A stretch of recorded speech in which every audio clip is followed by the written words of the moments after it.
This zone valve isn't working properly. Let's call for heat and see what happens.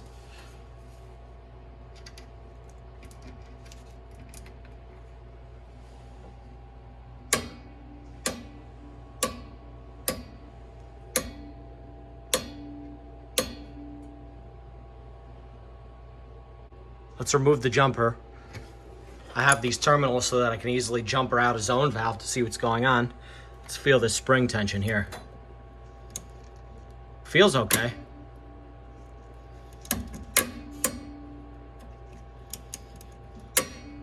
I suspect there's something wrong with this unit. I have a new zone valve. Let's swap it out. To swap it out, we're going to loosen 1, 2 screws. We've removed the zone valve, and I suspect I could see what the problem is. If you look very closely, the gears are stripped out.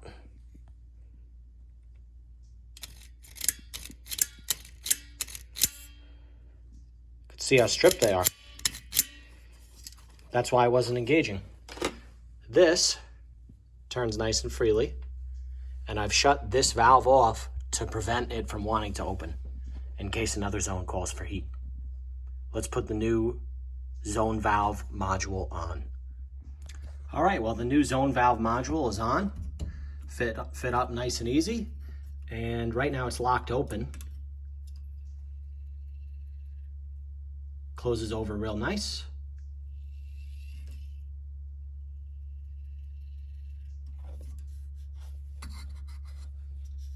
Excellent. Let's wire it up.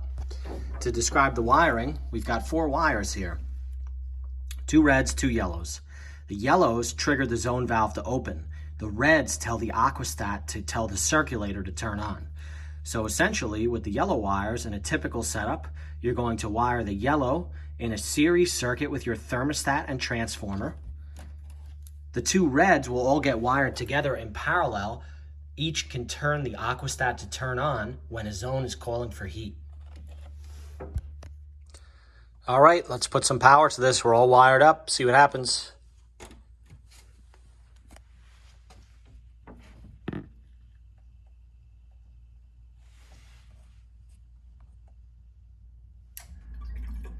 There we go. Working. You can see at the bottom here. She's open. Let's watch it close.